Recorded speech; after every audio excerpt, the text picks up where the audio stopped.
Hello, I'm Kerriann Flanagan Brosky, and I'm here tonight with Joe Giaquinto, and that's a blast from the past there.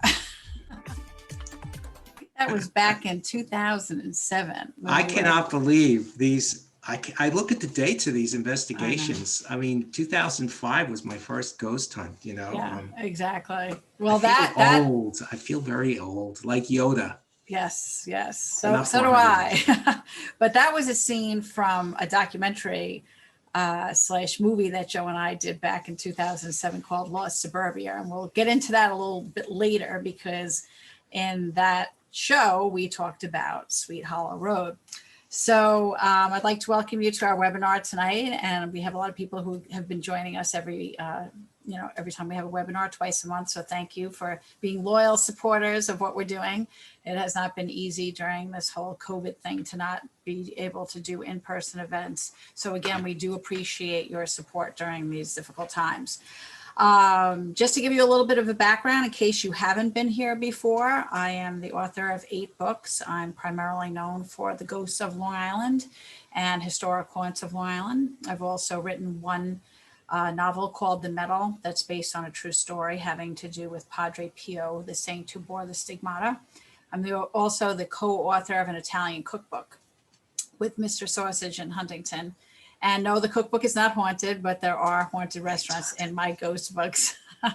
I'm still trying to get her to make haunted cannolis, you know. Oh, I know. Well, cool. Cannolis is about them in the Medal, if you want to read about that. And I'm actually working on my 9th book, Haunted Long Island Mysteries, which is going off to the publisher in about 2 weeks.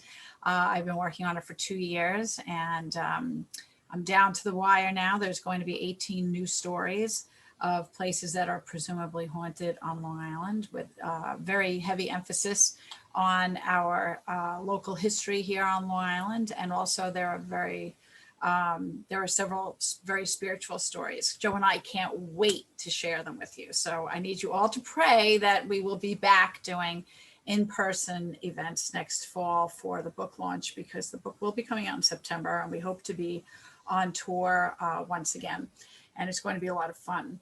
For those of you who may have children, I also want to let you know that my last ghost book, Historic Haunts of Long Island, was adapted into a children's book called The Ghostly Tales of Long Island, and it was written by Rachel Kempster Barry.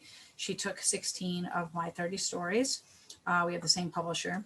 They started a children's area of the publishing company. And so she had taken these stories and made them for middle grade fiction. So if you're interested in that, you can get in touch with me. So Joe, why don't you give a little bit of background about you in the meantime? Sure. I'll be right there in just a second. Well, I lost you there for a second. We found out about Sweet Hollow Road being haunted, and we had talked about that place. I had been there, I think before we went there. I had been there in 2005. I was just a lowly peon in the Ghost Hunters Long Island group. And we went there on a scouting trip. And I had no credibility. I was sitting in the back seat of this SUV with a couple that was going to the event. And they were going to scout around to see where we should investigate. And then we took some pictures. I got some interesting things, which I'll cover later when I talk more in detail about my experiences there. But it was kind of funny because I'd never really been on a group ghost investigation, but I had an interesting thing happen to me because we stopped at the Sweet Hollow Road Diner. And I don't know if you could hear that car horn outside. I have this thing with spirits. They beep car horns when they want to confirm something. Anyway, I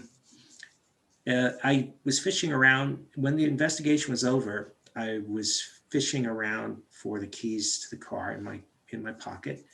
And as I took the keys out of my pocket, I had this change fall on the ground next to the car. And guess what? They all fell in perfect alignment on the ground, I think with 3/4. You're going to show a picture of that later, right, Joe? Yeah, I'm going to show it later. Yeah, because we talk a little bit about my Yeah. detailed experiences. But anyway, as far as going there, I think the first time was 2005. And then we went there for the Ghost Long Island investigation in, I think it was April of 2006. Mm-hmm. And then I went back there in '08, and I did a cemetery tour and nature preserve, which I'll talk about later. But it was funny because we had quite a large group there. I don't know, 20 something people. And when we were in the cemetery, we had a couple of police cars pull up, and I guess they wanted to know what all the people were doing there. So they parked, some distance from our group as we walked around the cemetery and did the tour. And I was thinking about it. I said, I'm not worried, because I had like 2 police officers in our group and a retired New York detective that was in our ghost hunting group. So that was kind of fun. Yes. And, I'm sorry, I was looking away for a moment, Joe, because you were getting pulled by the veil. I have to say, because a couple of people on occasion have trouble getting in or lose the link. So I'm trying to monitor my phone at the same time. You are a good monitor. I remember when we did the radio show. I know, but now you can see me. Not. It looks like I'm not paying attention, so I apologize. That's right. But I think we got her in. I think we got her in. Yes. Okay. We got her in. That's all that matters. So. All right. Great. All right. So anyway, so I've been there 3 or 4 times. We were there once with News 12. All right. I forgot about that one. Yeah, that was, I think, where you got my favorite picture, which I'll show later, of the standing there. Yes. With the microphone. Exactly. That was such a stage photo. I know that. All right. Anyway, go ahead. It's typical one. Well, I want to tell you a little bit about how this got started with Sweet Hollow Road, as far as me writing about it. When I wrote the first Ghosts of Long Island book, at the time, I had written 2 previous books on Huntington's history, and each of those books had a story or 2 about a haunted location. And that's how I started writing, because about ghosts, people had been so interested in those particular ghost stories that they said, why don't you write a book just on ghosts? Mm-hmm. So, but when I started this, I was a newbie. I didn't know about that many places. And there were the typical ones, which were Lady of the Lake in Ronkonkoma, Kings Park Psychiatric Center, Sweet Hollow Road, the Amityville Horror. And it wasn't until all of these years later, I mean, now this is my 4th out of my 8 book, it'll be 9 books, but it'll be my 4th ghost book. And they have really evolved. If you're a fan of mine and you've been reading the books over the years, I'm sure you have seen how it's gone to a more spiritual path, and of course, very heavy with teaching history. I always say that the best way to learn local history is through a ghost story. But back in the day, I was really unsure of where to go to even find haunted places on Long Island. And it wasn't until I started working on the second Ghosts of Long Island book, when I started doing public speaking events and lectures, that I met a lot of people at these events who said, oh, so-and-so, have you heard that this place is haunted? And so I actually got a lot of places from some of my readers and some of the people I met while I was on book tour. Mm-hmm. But I figured at the time, if I was writing, and this is before like the History Press and Arcadia publishers had these types of books. So I was like one of the first people to write about local history and ghost stories. So I said, well, if someone was coming from out of state and they would see this book, the first thing that they would say is, oh, well, the Amityville Horror must be in there. So I wanted to include some of these stories. But I have spent all of these years trying to show that Long Island is more than the Amityville Horror.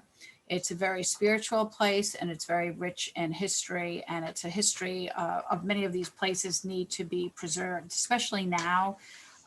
We work with a lot of nonprofit organizations, and they're really hurting now, these historical societies and things. So any way that I could promote them, I can. So I just wanted to explain that, because back when I wrote Ghosts of Long Island, I wanted to include these legends and myths. And that's basically what Sweet Hollow Road is. It's a legend and it's a myth, but it's been going on for years and years. So it really is remarkable the amount of stories when I set out to research this that I came across, and we're going to share them with you. And some of them are kind of funny. Some of them are, scary if they were true. But I do want to stress that this would go under that legends and myths category. So again, Joe, you explained a little bit about, your experience there. When I was a teenager, and people come up to me all the time at lecture saying, when I was a teenager, I drove up Sweet Hollow Road. Back in that time period, which was a long time ago, the thing that I had heard, that if you drove on Sweet Hollow Road at night, at midnight, exactly at midnight, that your car would stop. Okay, that it would just stop, shut down. That's a scary thought. Yeah, it was. That's really scary. And I did tempt fate with a friend of mine. We went at midnight and we drove there, and the car did not turn off, thank goodness. And but it was scary driving up there at night. And at the time also I rode horses, and I used to go out on trail a lot in that area of West Hills, and didn't have any experiences though. But as I mentioned, there have been stories that have grown throughout the years about this very, very haunted roadway. So first, I want to tell you a little bit about how it got its name, Sweet Hollow Road. It actually goes back to the 1800s. And the area stretched from what is today Jericho Turnpike all the way to West Hills through what is Broad Hollow Road in Melville. And it was known as Sweet Hollow. And the reason for this, there are two stories. One of them is that apparently there was an abundance of wild honey in the area. And another story also has to do with honey, that there was a farmer traveling with all these barrels of honey, and he crashed his cart, and the honey rolled off and opened up, and it so-called sweetens the hollow. And that's how the name Sweet Hollow got its That's name. interesting. Never heard of that. Yeah, isn't that? Yeah. So that's, and then you have an interesting fact in 1854 that you were going to share with us, Joe. Yes, by 1854, the town was beginning to develop, and the name, for reasons unknown, was changed to Melville. The long stretch of trails through the woods eventually became a road that kept the name Sweet Hollow as it remains today. Houses can be seen through the trees and are set away from the road. Now, the surrounding area is comprised of a public riding stable, which are very beautiful, by the way. We've gone, I think one of my family members has ridden there. A state park and a county parkland with trails, and even a cemetery, which is a really cool place. There are places along the road where one can pull over and venture into the park, where all sorts of strange things have been said to occur. Anyway, we're not going to have it tonight, but we do have, it's a private joke. I did see a photo by someone of a headless police officer. Okay, well, wait, don't blow the story yet. We didn't can't get up share to him. that yet. Okay. We didn't get up to him yet. Sorry. But anyway, so when I was doing the research on this, like I said, there were just so many different stories. But I had really heard about it when I first met Joe back in, 2005, Joe? And he had been a part of the Ghost Hunters of Long Island group, and one of their first outings when he was a newbie Ghostbuster was at Sweet Hollow Road. So he had told me about some of his experience that he had just mentioned. So whether one believes in ghosts or not, when it comes to Sweet Hollow Road, it's very easy for your mind to run away with you. And I was included in that, You were, right? Yeah. Because when we went, people always say to me when we go out on investigations, they say, "Oh, are you afraid when you go on these assignments?" And I have to say that I'm not, because we're in such beautiful places. And what's wonderful about what we do is that we get to go into places, historical places, but we get full access to everything, which is not usually open to the public. So Joe and I are in attics, and we're in creepy basements, and we're in all these crazy places. And it's fascinating to be in these places. So none of that is scary. We're in these beautiful historical places. When it came to Sweet Hollow Road, again, it's mind over matter, and it's what you think. So for me, I would never have gone there without Joe. I would never think to go to Sweet Hollow Road and roam the woods by myself. Yeah. And not because I'm afraid of what we're going to talk about, this headless police officer, but more so because of the living people that are around are scarier to me than the ghosts. Yes, So- including a couple that we've talked about in the past. Yeah. So Joe and I would have a code sometimes. Yeah. If there was something that was a little off, we'd have a code if we needed That's to right. get out of a situation. But luckily we Exactly. didn't have to use it that often.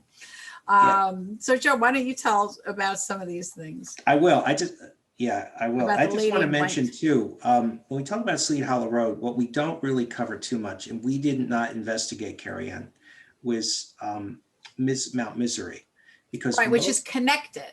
That's connected. Right. I had someone ask me today, Mount Misery Road is also considered a haunted road. And It is, and connects in fact, it's a with very Sweet creepy Hollow. road.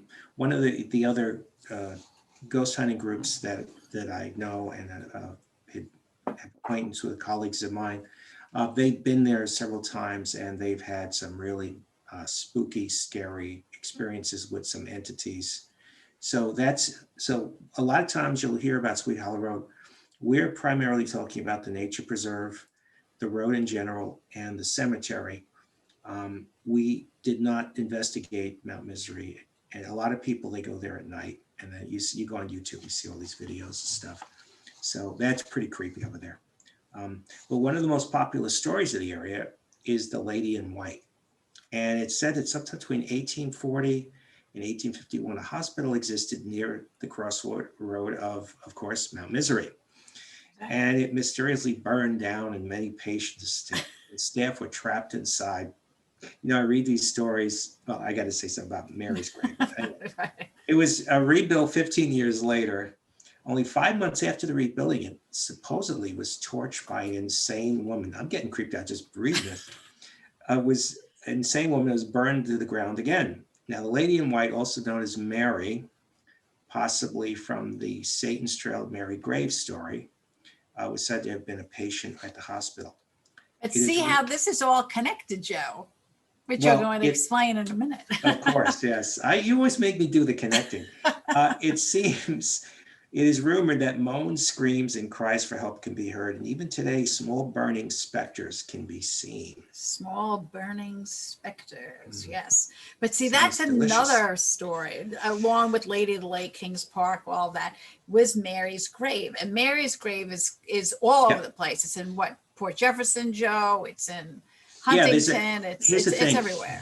I was talking to a colleague that's in Ohio, and I said, "Where are you going this week, Steve?" And he said, "We're going to see Mary's grave." And I went, "Wait a minute, aren't you in Ohio?"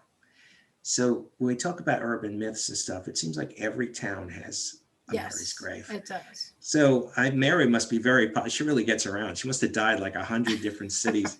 Anyway, other stories reveal that the Lady of Mary was pushed out of a car on Sweet Hollow Road by a jealous boyfriend. Isn't he nice? While her injured body lay in the street, she was hit and killed by another car.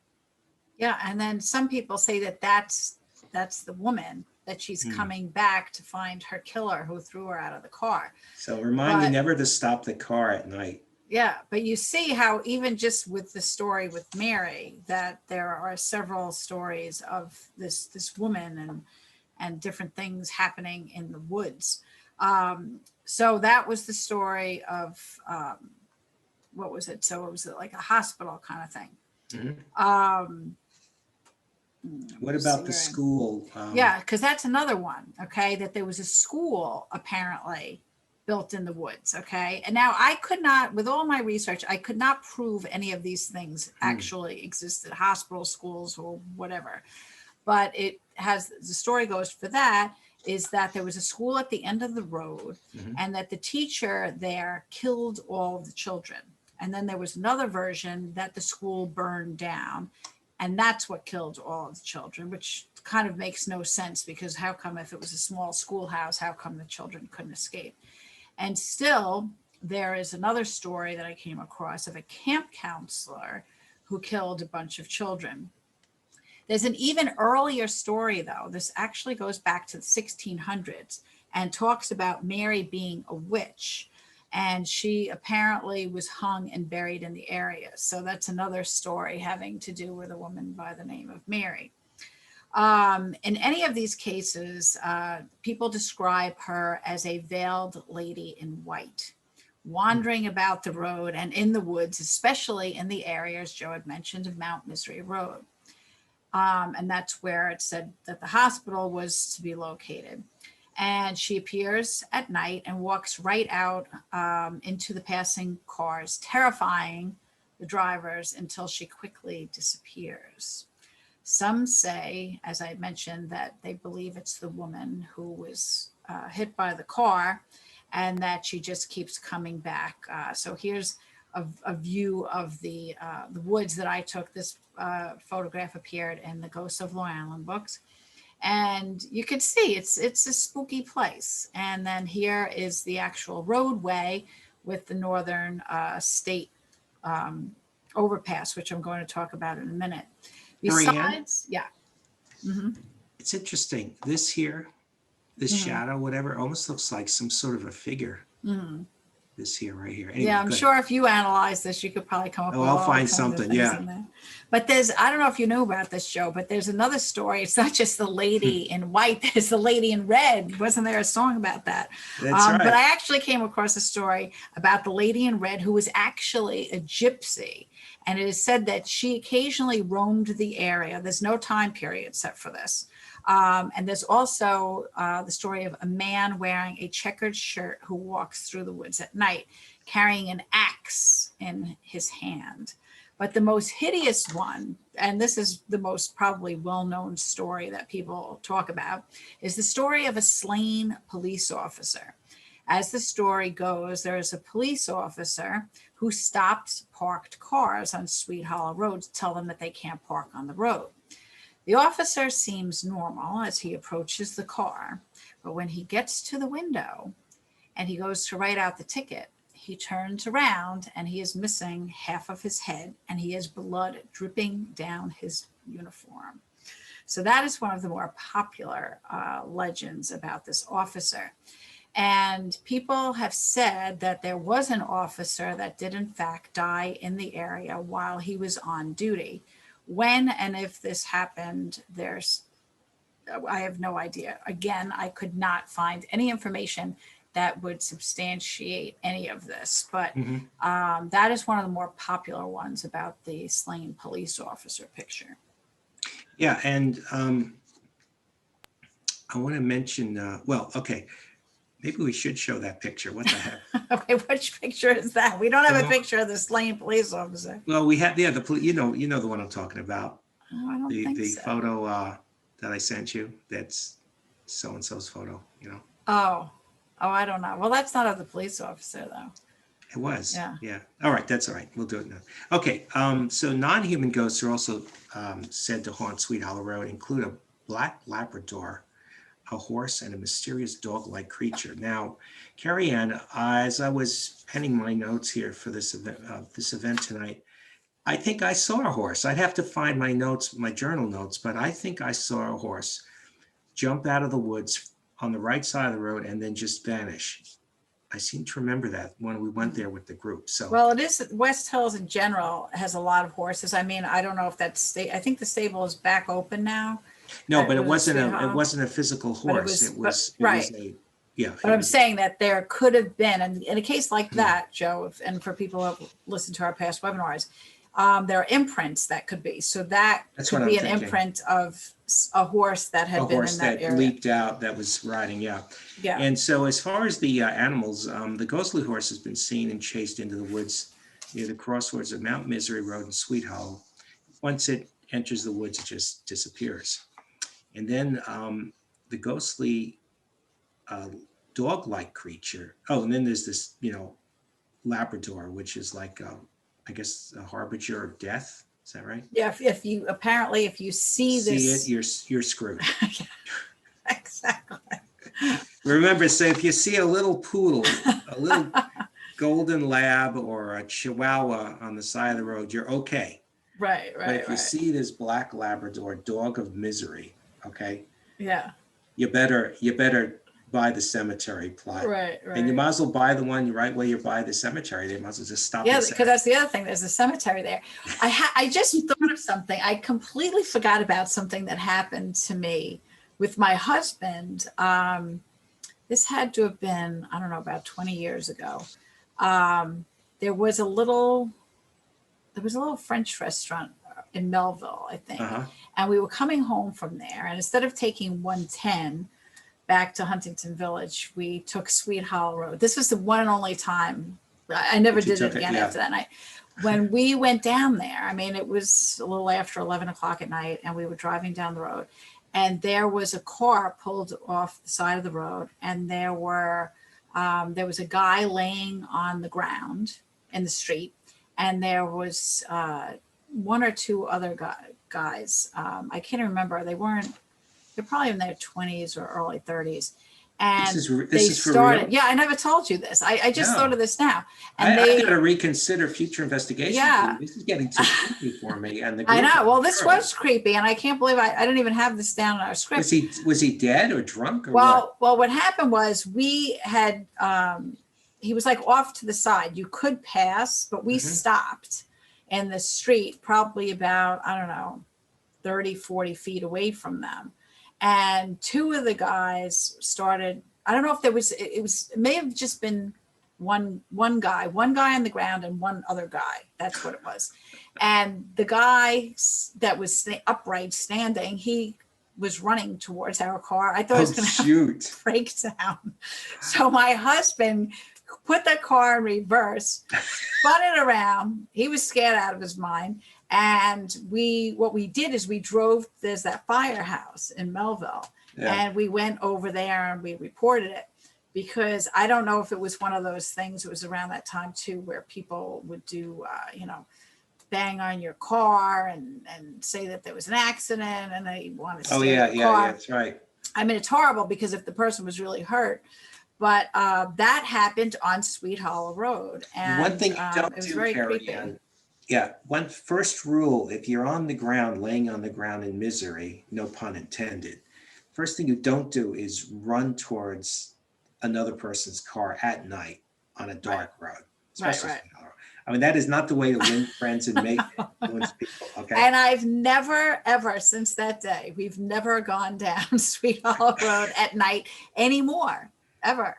And that had to have been over 20 years ago, because it was before I had. That's crazy. Yeah, I actually have a story from a family member, which I'll tell you later. We'll talk about my experiences there. But all right, let me finish telling the last story, and then we'll go into yours, because there's another story, and this one has a little bit more truth to it in the sense that I do believe that the event occurred. And this is what the Lost Suburbia Joe was talking about in that story.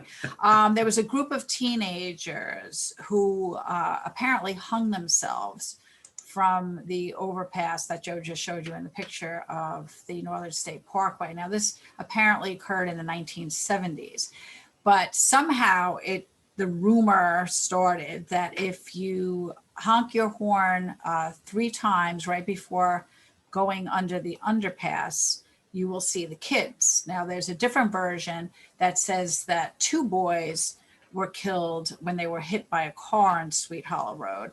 And according to the story, they were not aware of the car heading towards them because the driver did not beep the horn. So they say that if you don't beep the horn before going under the overpass, the ghostly boys will jump in front of your car. But I do think that there was a hanging there at some point. But, so you have all these things you have to travel down. You have to remember to honk your horn, beware of the police officer, beware of this dog-like creature. Yeah, I was going to say, you should have like a manual. Wouldn't that be good? Have like a manual of Sweet Hollow Road, like, okay, rules, like no skateboarding, no rollerblading, no drinking, smoking. I know. And it's very windy. I mean, I don't recommend going on this just because it's so windy. And it's a dangerous road. It is a dangerous road. The people that go through there, they go very fast. Very fast. Usually these really hot rod cars, or I think a lot of CEOs go through Sweet Hollow Road because they're always like they're always like Jaguars and Oh, to go the back roads to yeah, they're Melville, like, to I'm the heading back headquarters. home, honey, and we'll Yeah. take Sweet Hollow because no one's ever on that road. Right. Um, So well, so there's one yes, more there's story, one right, more Joe? There's story. something about a 13-year-old girl too, I 13-year-old think. girl who's beaten and strangled. Why do you give me the fun stories? Well, you had, yeah, okay, no, right. Who was beaten and strangled to death in 1976. Her murdered body was found along the road. This is a true story. Supposedly the murder was never found and the case remains unsolved. Now, we had this movie. It was called the Lost Suburbia film from 2000s. This was our first big Of production. debut. I don't know why I feel like Howard Stern's going to walk in this video anytime, but it featured us discussing Mount Misery Road and Sweet Hollow Road, Lady of Lake Ronkonkoma, which is a cool place, Mary's Grave, and the Kings Park Psychiatric Center. So I have photos here of the production crew. And This was back in 2007. And we had worked with these guys later on when we did our documentary. Did we lose you, Joe? I have the Zoom screen up now. yeah, do you see? No, I see. Okay. Am I back? I'm going to try it You're again. back, yeah. We worked with these guys for the Country House documentary, You see which it? came, no, it's still with the Zoom launcher on the screen. You're not seeing? No. Okay, hold on. All right, keep talking. I'll see if I can fix Oh, this. wait, it was there 2 seconds ago. Oh, was there? Okay. Yeah. Let me try it one more time. Let's see. All right, Carl said he could see it, Okay, but I let me could try not again. see it. All right, can you see it? Maybe it just takes a second. You see the two guys? No. Oh, I know. Oh, there we go. There we go. Wait. You're there. They're there, right? Okay. Yeah, I'm getting raised hands. Okay, people can see it. Okay. Great. All right. So this is Sean King, and what happened was he had approached us and someone else by the name of Pete Boone. They were new to the film industry, but they were filmmakers, and they decided to do a series of short films that they would reenact some of these legends and myths, and they called it Lost Suburbia. So what it was part documentary and then part theatrical acting. So as Joe had mentioned, it featured Sweet Hollow Road, Lady of Lake Ronkonkoma, Mary's Grave, and Kings Park Psychiatric Center.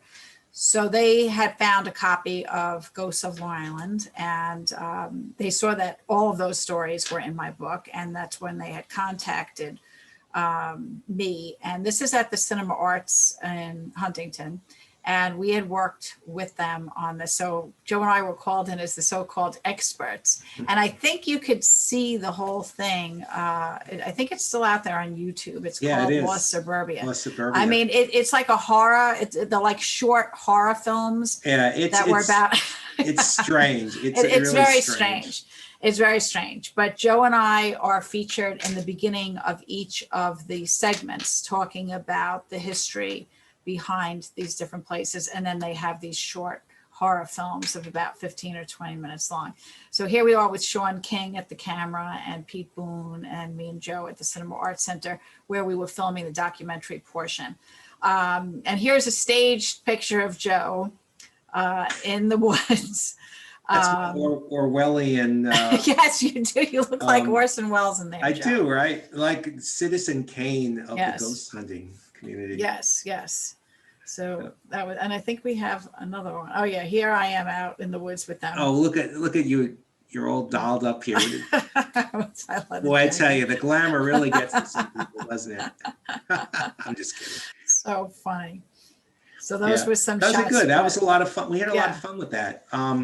It's funny. I don't really remember any details of that whole thing, the whole Lost Suburbia thing at all. I mean, it's like, I don't think, did we participate in all the filming, all the shoots? No, we didn't. Just the documentary portion. So Just the we filmed it documentary. all. We filmed some in the woods and then some in, at Cinema Arts when we had to Right, sit down that's right, interviews. yeah. But the thing is, what was good about that for us is that that led us into doing our documentary, which landed up in the Long Island Film Festival for the Country House. And that was a half hour. And that was just about me and Joe and our connection with Country House and doing our investigation. That was exciting. That was a lot of fun. I didn't include them tonight, but I did have some photos and video from that night. Remember Cognac? Yes. He was covering it. Yes, that's right. So these were the guys that we had basically that was fun. Worked with. So, Joe, you have a couple of other photographs, and you were going to tell a little bit more about some of the experiences specific to Sweet Hollow. Sure. We had, there were 2 recurring cold spots in the nature preserve, one near the entrance, another near a tree where the spirit of a woman forms on moss. I do have a picture of that.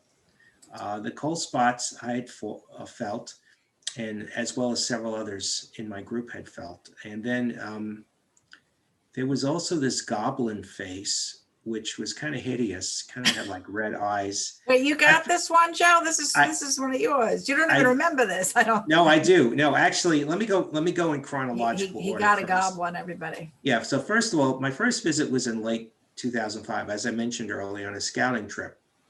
And I want to show you the coins. So see if I can get this here.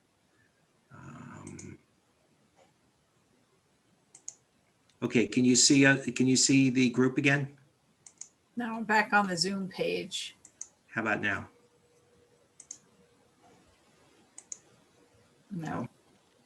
It's weird. It doesn't come up. Well, now I see our picture again. Okay, good. I don't know. I think only I can't see this for some reason. It might be a delay for the video to pick it up. But anyway, you see the 3 of you, right? Yeah. Okay, so here's the coin. Oh, okay. Here it is.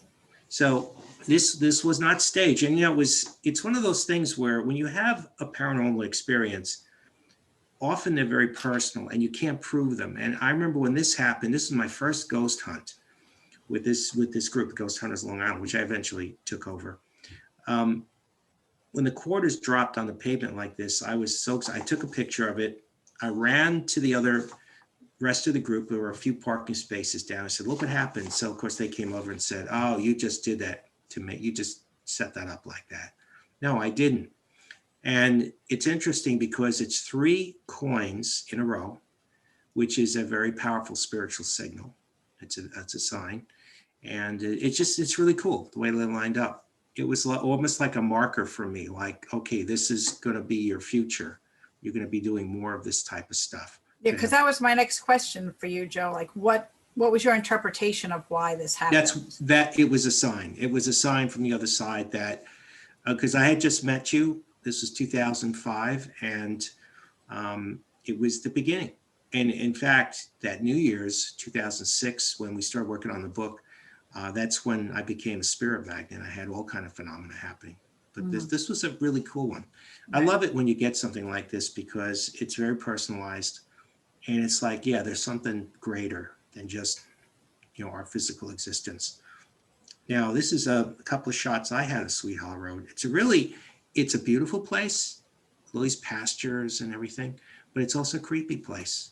So this is an interesting photo because you have the beautiful landscape in the back, but then you have these 2 gnarly, creepy looking trees with all this bramble brush in front. So, and again, this is some of you could see the difference here. This is like this open woodland, It's weird how those trees fell. It's almost like creating a square. Oh, there's so much. So you wonder what goes on in the woods with regular people. It's weird too. I had a photo of 2 guys on horseback that joined us that rode by. I can't find that photo now. Mm-hmm. I've scoured everything on my computer. I cannot find the photo. I saw it the other day. Mm-hmm. It's very strange what's going on with this place. And you could see how this picture is great. I love this one. Yeah, isn't it? You go from this beautiful open forest, like just kind of open ground to like now this verdant kind of intimate type of. It's just you go into this dense woodland. You go from one type of terrain to another, all in one place. Do you know where that path led, Joe? I don't, but I think that might have been one of the horse trails. Okay. Yeah. Yeah, it's almost like a mini Sweet Hollow Road. Yeah, I know. Now look at this. This is okay. So this was on the first visit in 2005, and you could see what I call the spirit figure. Now you may not see it, but I'll point it out to you. I actually had another photo where I outlined it. So this is the figure of the woman here. She's in blue. This is moss that's growing on the tree. Kerriann, you saw this in firsthand when you came with me, right? Yeah. We did the investigation.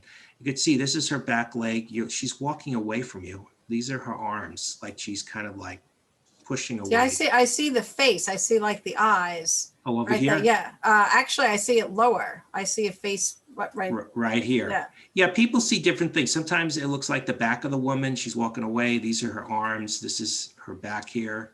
Now, could you talk about, I mean, we covered this last week, Joe. I just want to show, I just want to show one other thing. See this? This is something I hadn't seen before. See the cross? Yeah. Right here? Mm-hmm. So it's interesting. It's just very good. What do you want to ask? Because last week we talked, when we had the webinar about matrixing. About matrixing. So for those who weren't here last week, could you talk about matrixing? Because this is sort of yes. a similar thing here. An example of it? Yes, yeah. I will. And I do have some other stories. I also have a couple of EVPs to play. Oh, good. On the road. Okay. So, but let me talk about the matrixing a little bit. So, when you look at a traffic light and it's red, it means stop, right? Okay. When you look at an intersection, it's two roads coming together and crossing. You realize that there's two roads. So we look at patterns. Patterns mean things to us. So in my spirit photography, which you saw in the last webinar, some of the images are what we call matrixing or pareidolia, if I'm saying that properly. Basically, where the brain takes random shapes and tries to make sense of it. So I think the spirits use some sort of fractal technology or something because they create situations where we can see signs, we can see text messages, we can see faces, we can see figures. Now, in the case of the moss growing on the tree, it's interesting because we talked earlier about the cold spots, and spirits can only monkey around with energy. They can't write a Post-it note. So why not make a cold spot on the tree in the figure of a person?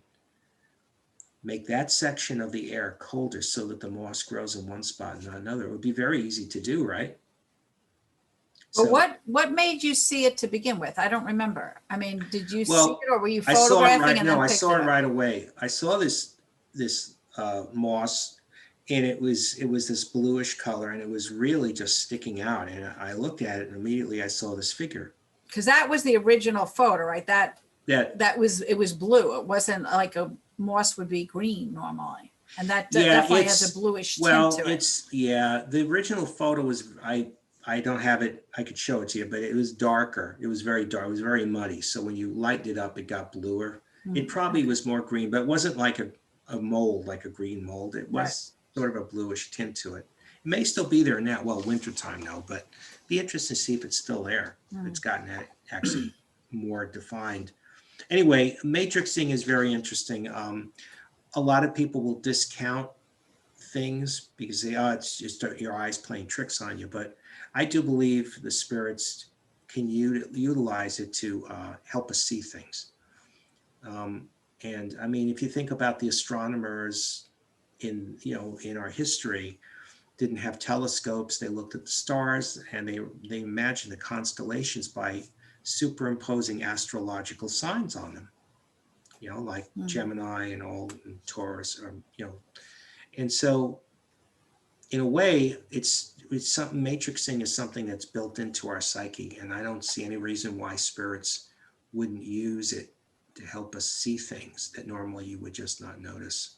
I like that comparison, Joe. I never thought about that as far as, looking at the stars, because yes, that's how we get like the Big Dipper and all of those things.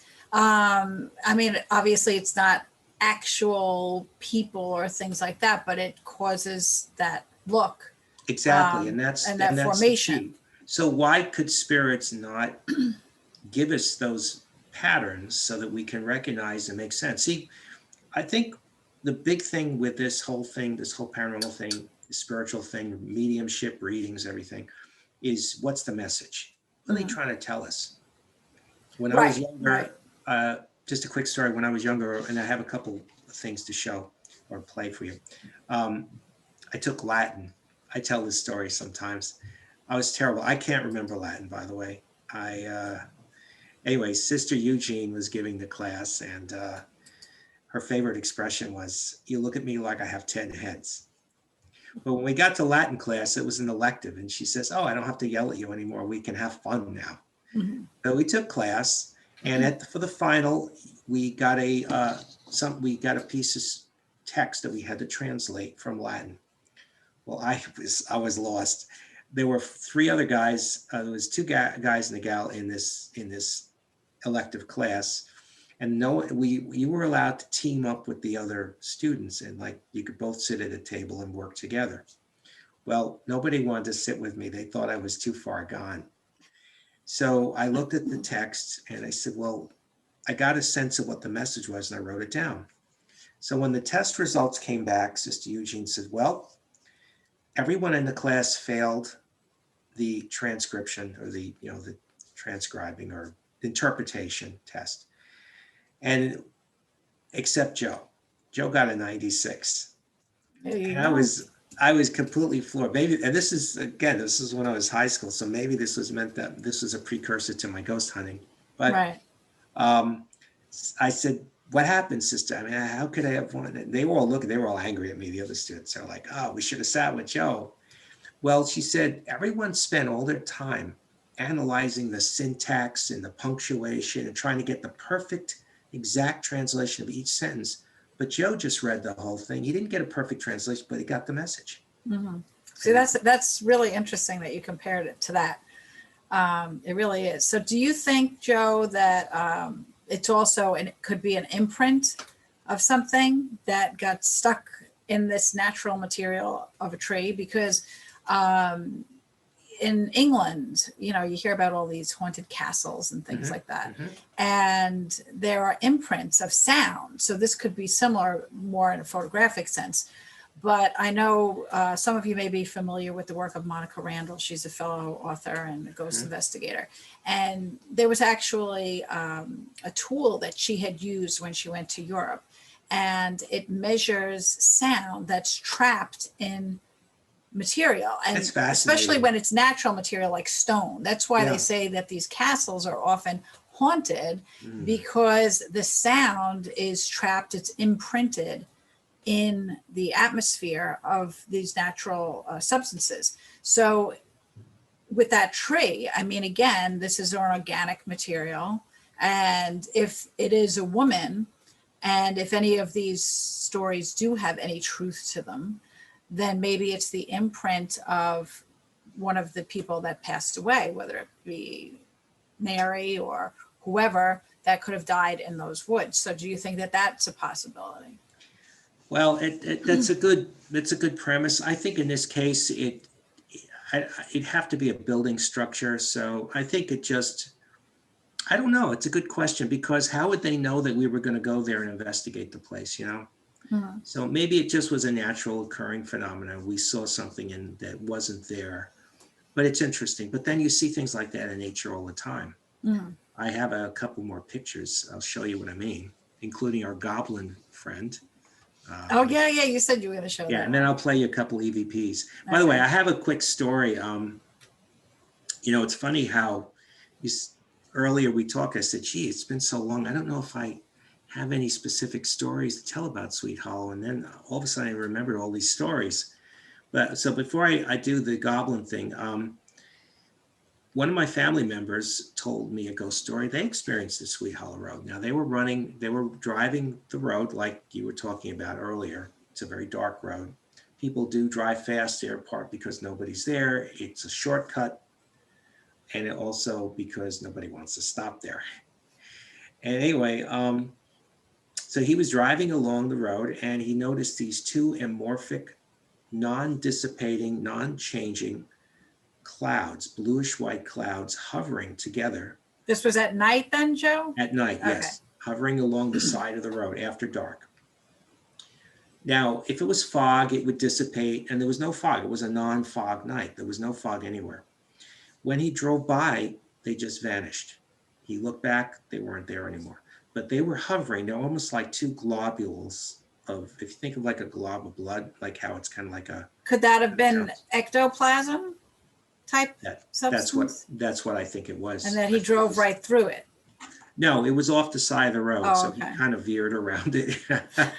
You don't know what you're going into. Now, I have to tell you, I won't say who this is or mention names, but I could tell you, this is not someone who normally would even be caught dead, no pun intended, telling a story like this, especially to his crazy kin. So anyway, but that was a kind of a fun one. But let me just see if I have anything else here. Yeah, so let me, all right, so let me show you those pictures and then I'll play you these EVPs. They're kind of cool. Okay. Oh, look at me. I'm lighting up again. Did you You're see lighting, that? yeah. Did you see the light flash? I did. That's probably Annette from Country House again. Let's see. So again, there'll probably a delay here. Okay, there's the tree photo. Good. Okay, let's see what we got next. There's the goblin. Oh, I remember you showing me this. Now explain what this was again. I have no idea. But I can tell you this. I mean, it looks like you blew it up from something else. No, it was just the woods. It was just slightly out of focus. Yeah, it might be a bat hanging upside down.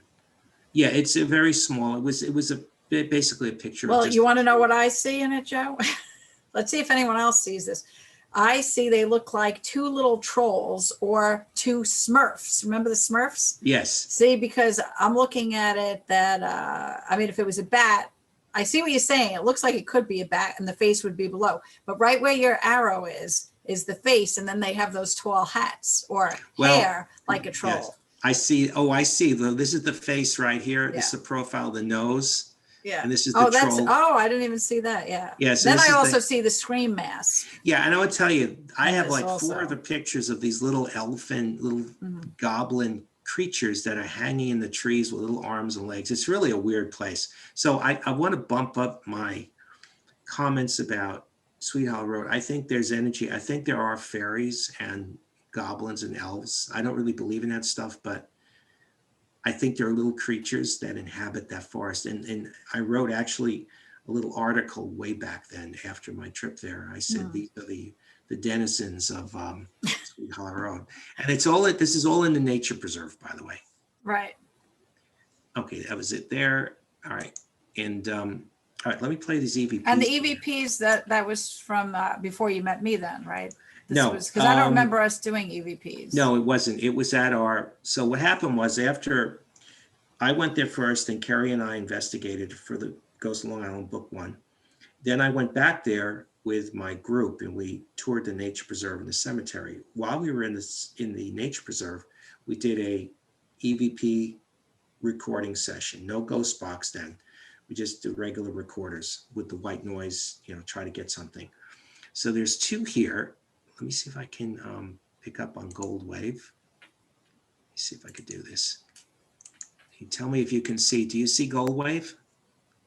Yes. Great. Okay, so this one is called A Woman Calls in Desperation. Again, this is from May. And these are white noise EVPs, correct, Yes. Joe? This is before Ghost Box. That's right.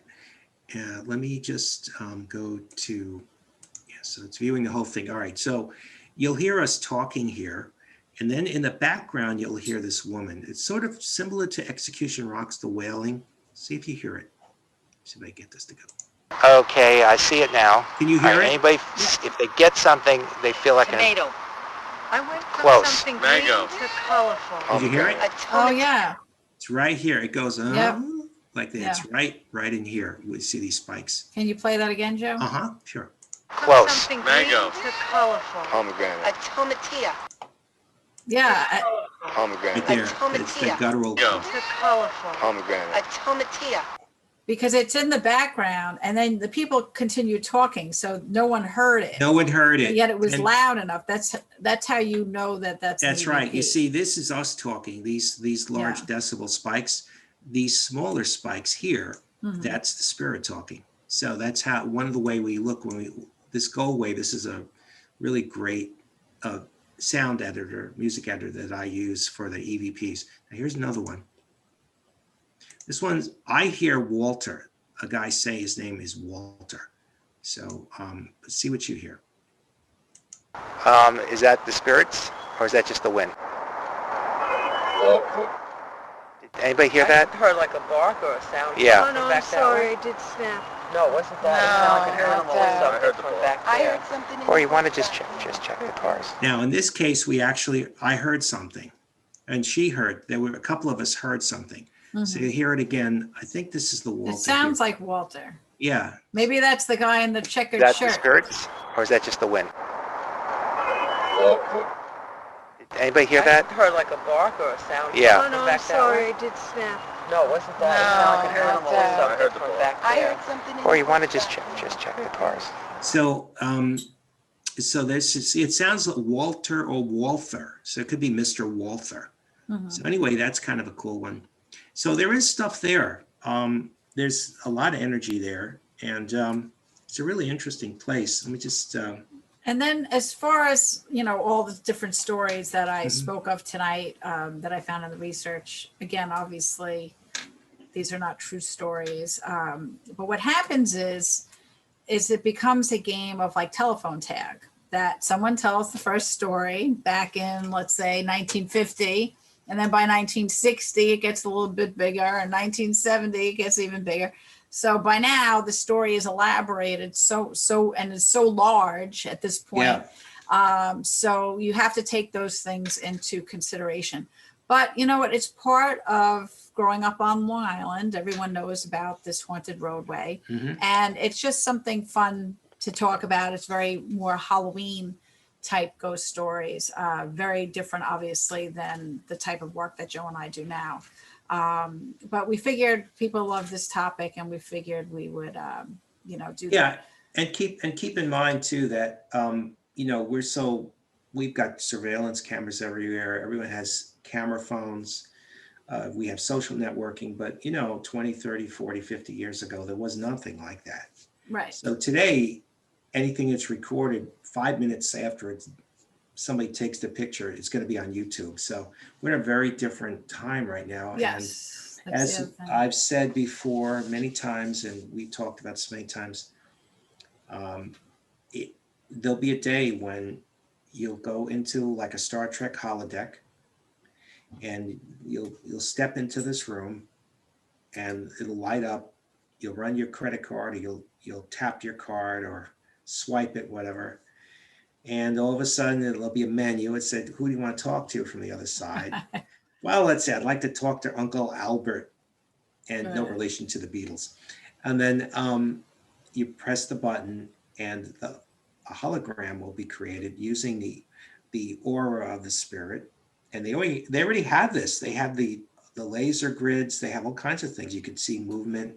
I mean, it sounds crazy, but I mean, look at the technology we have now. That's what I'm saying. I just want to say, you just don't know. Yeah, and the Ghost Box, which is already working real-time communication, they can talk through the Ghost Box. So you just have sound, light, and here you go. You got it. We have some great stuff to share with you next year with the Ghost Box. I can't wait. I'm chomping at the bit. But we do have a couple of questions.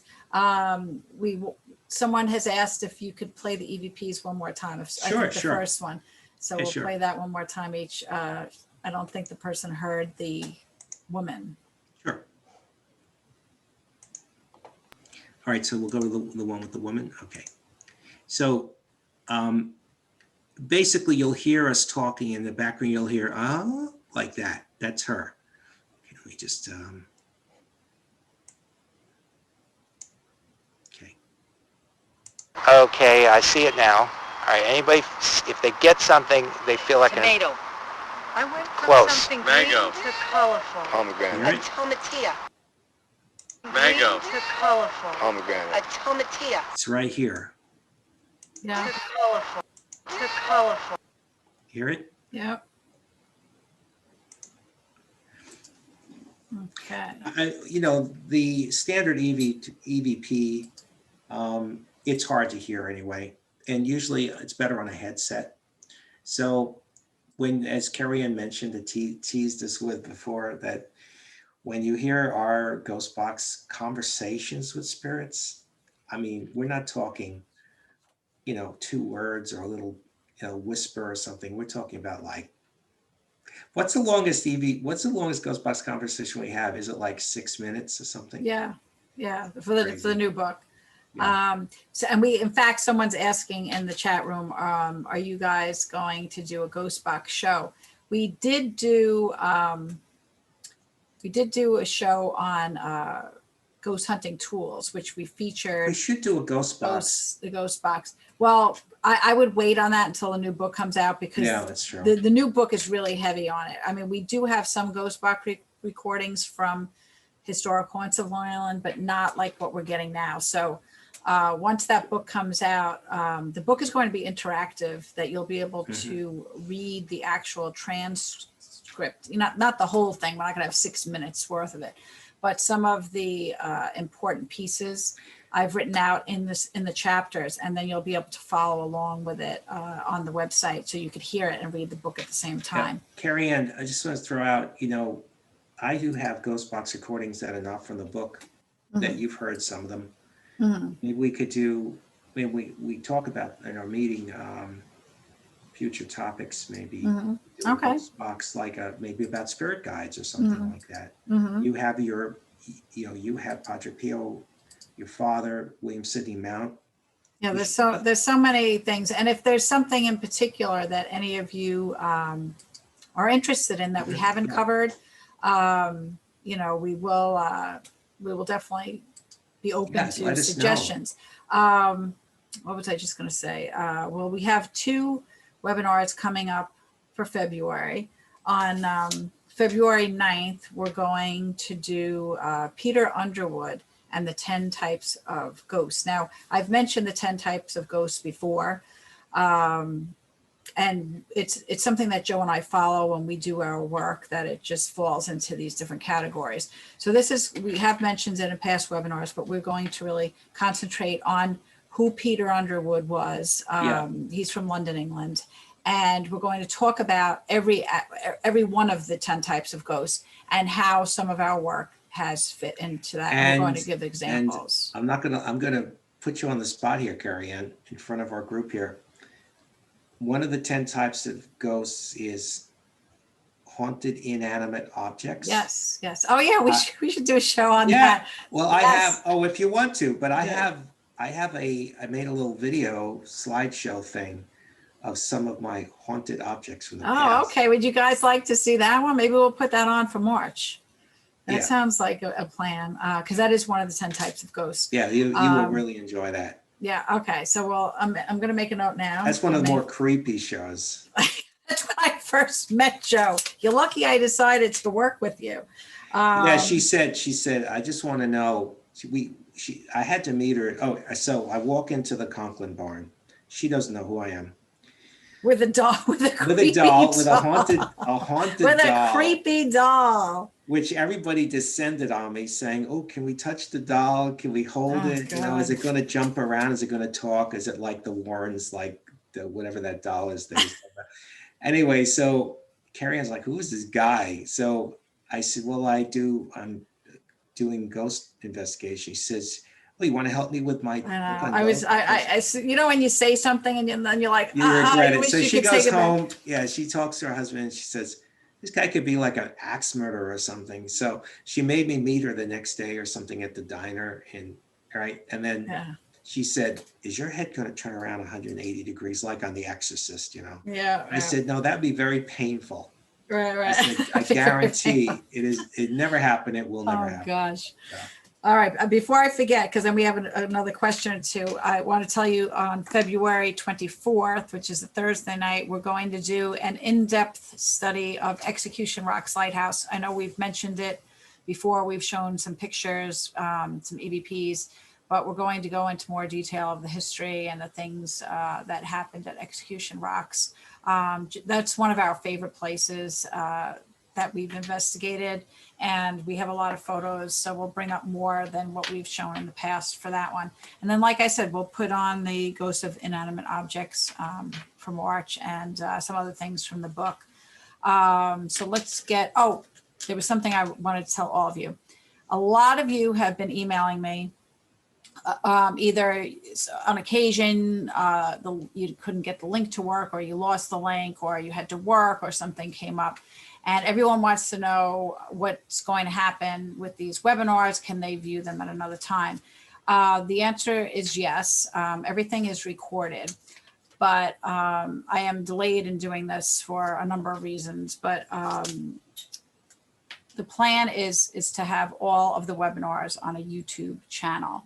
It won't be live, obviously. You won't get the same experience, but you would be able to view them. So if there's something that you missed that we've talked about, that you said, oh, I wish I saw that one, it will eventually be on YouTube. I'm hoping by the end of February. The best bet, if you are not receiving my emails, you can go onto my website at kerriannflanaganbrosky.com and sign up for the emails. You'll get a monthly newsletter, and that will tell you when the webinars are coming out. It'll also give you updates on when the webinars will be available on YouTube. And of course, it will tell you and give you invitations to upcoming book signings and lectures. So I did want to make a note of that because a lot of people have mentioned that to me. All right, so the questions now. Anna says, who owns the property near Sweet Hollow Road? Is it private, New York State? I think some of it is New York. I think the road is actually New York State, but then there's private property. County? Yeah, is that a county It might be road? county. Might be Actually, county yeah, road. it might be county road. It might be a county road. Yeah. Okay, And and then that there's road that- private Yeah, and property. the road that crosses over the overpass, I think that's Northern State Parkway. Yes, that is. Yeah. Okay, we have another person. I ride at the horse stable and wonder if there's any activity there. We've never done an investigation at any of the stables in the area, and I have not heard anything. So you might be good to go. But me being a past equestrian, as you know, if you ride, horses are very sensitive to things in the atmosphere. They pick up ghosts like that. Mhm. So All animals do. They yeah, all, yeah, very sensitive. But definitely watch the horses, and that's when you'll find out if there's something. especially if they get Something spooked, there. you know. Yeah, yeah. When they get nervous. Yes. All right. Okay. From Marissa, I live in Melville, and my kids go or went, given the times, to the library on Sweet Hollow Road. Any stories about that building? If it's the building, I think that it is. Is it when you Or did it first? used to be a school? Because there is a story. Yeah. This happened, I don't know, maybe around 88, 89, 90. Mhm. If I'm thinking of the right building, that, you know, in auditoriums that or schools that they have those, you press a button and the room becomes like meeting rooms. You can make them smaller or larger. It's like a divider.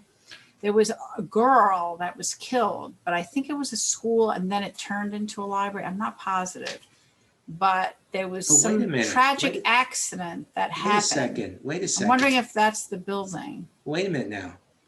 This is interesting because there's got to be a connection here. All right. Two things.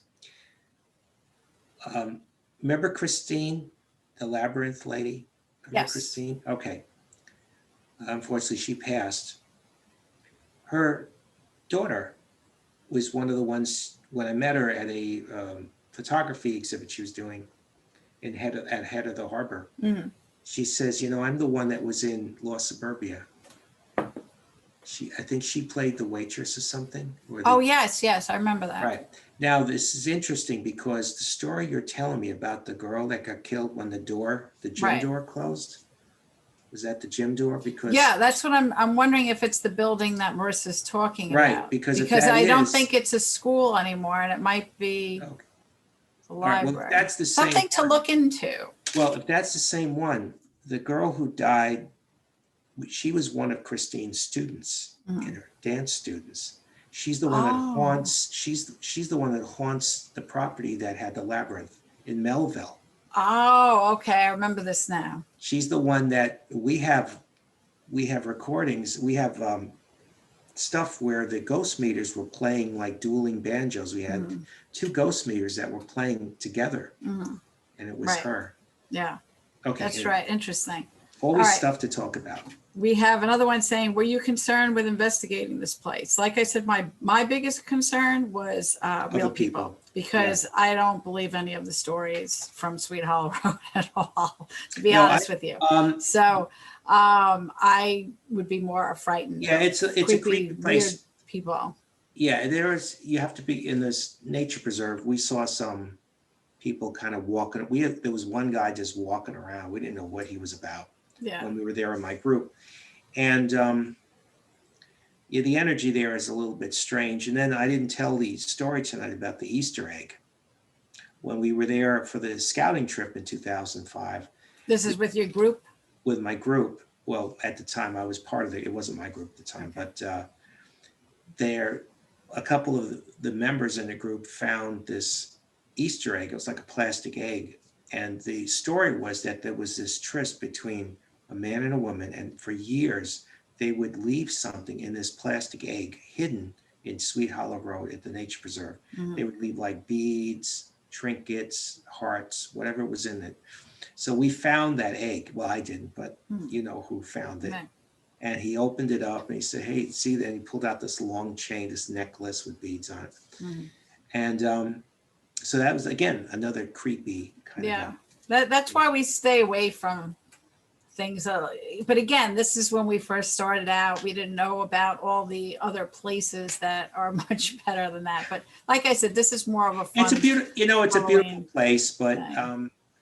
What happens is, just finish on this, the spirits, whenever you do something with the spirit world, you open up a portal, whether you're using a Ouija board or I'm doing a psychic reading with someone, or you're investigating a haunted house where a lot of people have died, there's been trauma.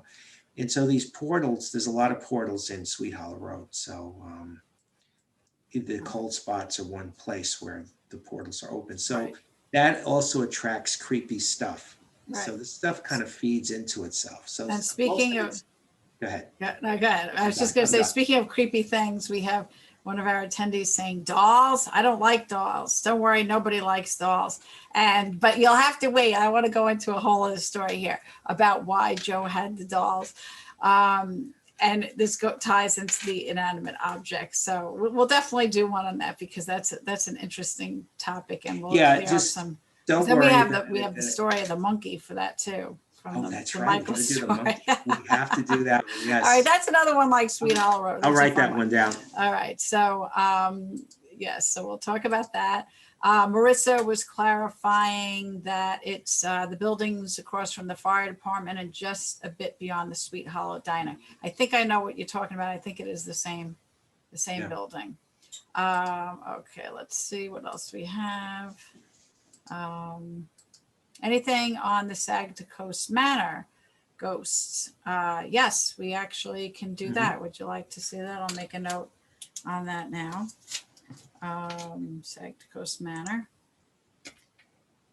Yeah, that's a beautiful place. Yeah. Okay, so maybe we'll do that one and inanimate ghosts for March.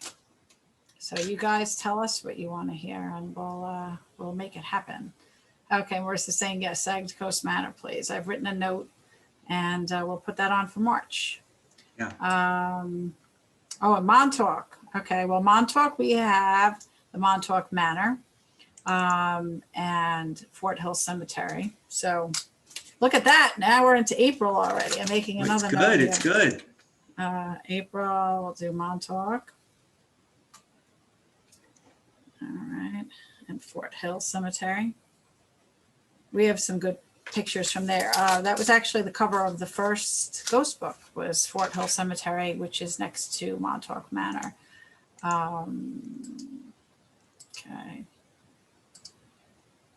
I'm just double checking the questions. I got everybody here. Washington Spies. Yes. Okay, we could do that. the culprit spiring is a big one. And because I don't think we did Strong's Neck, did we, Joe? No, we didn't. And Here's Spy some- Coast Farm? Oh, we Okay. didn't- yeah, we did. That's right. We didn't do that. That's a All really right. interesting story. All Did, right. Kerriann, can you see that? Oh, this was at Saginaw Coast Manor, yes. Yeah, it's a really beautiful place. Yes. Got Yeah. some All right. great pictures All there. right. So we have a bunch. So just to reiterate that now. So next month we have Peter Underwood and the 10 Types of Ghosts. Mhm. We have an in-depth look at Execution Rocks Lighthouse. And in March we can do Saginaw Coast Manor and Ghosts of Inanimate Objects. And in April we could do the Montauk Manor and Fort Hill Cemetery. And I want to do something with And- spirit guides, Kerriann. Spirit We guides. did that. Didn't we do that? No, different. I mean, with the ghost box recordings and Oh, stuff. okay. And then, More specific stuff. and then we'll do, also in April, we'll do the Spy Coast Farm and the Culper Spy Ring. All right, you guys are gonna All keep us right. busy, which is Good, good. good. All right. By then, the pandemic will be over, I hope. Yes, I know. Anything in Nassau? We do have some Nassau things. I have some places in Nassau in the new book. So we'll have to, I'll look through the books and see. Jamesport Manor, that's haunted. Yes, it is. That's an interesting We story could just too. keep going forever. Exactly. It's fun. All right. I think we are out of questions and we are just about out of time. I'd like to tell you too, if you're interested in any of the books, not only are they on Amazon and in book review in various places on Long Island, I'm still running a special of free shipping if you buy them directly through my website. And that would include Historic Haunts of Long Island, Historic Crimes of Long Island, the new children's book for middle grade readers, and the medal. You can get any of those books through my website at KerriannFlanaganBrosky.com. And there's a spot where you could tell me who I could personalize it to, and I will sign them, and I usually mail them out within a day or two, so you get them fairly quickly. So, and it's free shipping. So I just wanted to put that out there to you. Two more questions from Marissa. Sure. Is Sayville, oh, okay, this is a question for Joe. And she says, sorry, I know you're trying to get out of here. That's Okay, right. this is our last question. Marissa wants to know, and we could ask this of Joe, is Sayville a haunted town? Because that's where It is. Joe is living now. And don't give anything away, Joe. But, I'm sorry, I almost slipped there. But Well, yeah. I could tell. we have some things coming up in the Yes, new we book. do, and we have a couple things to talk about. We can't talk anymore about it. Right. But yes, it is. Sayville is. You're gonna love it. You're Okay. gonna love it. Yeah. That's. I that's can't. a good I'm one. gonna give. I can't. I know say- we're so. Can you see how excited we are for this new book? And I have it sitting right here. If only you could see it. I have the copies of the, just paper copies printed out from the Yeah, computer. Sayville is haunted. One thing about the South Shore, a lot of the places we always concentrate on North Shore. You always talk about the Turn series, where they talked about the Revolutionary War and Setauket, East Setauket, and the Culper Spy Ring. But the South Shore has, like Saginaw Coast Manor, has a lot of really beautiful places, and Sayville is a gem because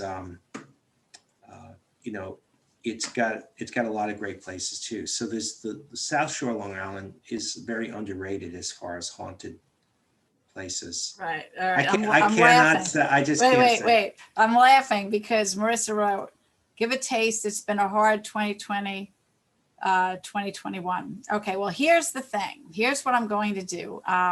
Once I'm rid of this book in the next 2 weeks, I'll be able to concentrate on some other things.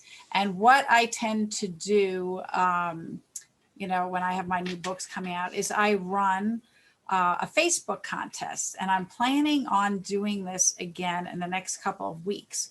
So Marissa, if you would like to try to figure out some of the stories in the book, or for any of you, with the Facebook contest, what I do is I put up selfies of the two of us, or photos of Joe, or photos of me, on location at some of these places. And I give clues. And by the look of the picture and the clue I give, you guys have to figure out where we are. But you have to become a Facebook fan in order to find out this and be privy to this information. Just so you know, I've looked at some of these pictures. I can't even figure out where the heck we were. And then the thing is, just what kidding. happens, so I'll run it for a couple of weeks. And when I Yeah. do, you earn, you private message me. And then if you get it correct, then you win a free raffle ticket. And I keep track of all of this. And then after like 2 months or whatever, after I run out of images, I will pull one of those raffle tickets out and you see if you want. So if you play every single week and you win every week, then you could maybe have 10 raffle tickets. And usually what I do, I mean, again, we have to see how things go next year. Usually we do a behind the scenes with me and Joe at the book review on our opening night of the book tour. And then you also get a signed copy of the book That was and fun. an Amazon gift card. That's a lot of fun. If we can't meet in person, then we would have to figure out something else. But if you want to know, some places that are coming up in the new book, then join my Facebook page. It's a professional page. You don't like it, you become a fan. You like the page, you don't become a friend. I'm sorry. Then check that out because that will be coming in a couple of weeks. All right, very quickly, because we have something else. What is the most haunted place on Long Island? I would say Country House Restaurant in Stony Brook. And I would say that the most haunted town is Cold Spring Harbor. I think we got everything else. Okay, we have Larry, who used to live in Sayville. He said, you wanted me to move away from Sayville before you told me it was haunted. No fair. I know, you have to come back now, Larry, from North Carolina.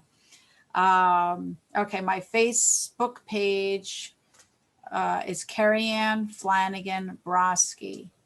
And it's the professional page because I think there's like a friends page, but it's not active. I don't have a personal page. So you'll know. You can go to your .com, right? Yeah. If you go onto my website, KerriannFlanaganBrosky.com, you could click on Facebook and the Facebook icon and it's like you right there. That's probably, thank you, Joe, the best way to get to it. You have to like the page, not become a friend. You have to like it. Right. And I think that's about it. Someone's saying personal Zoom. I don't know what you mean by that. Okay, I think we got everything. I'm doing one last check.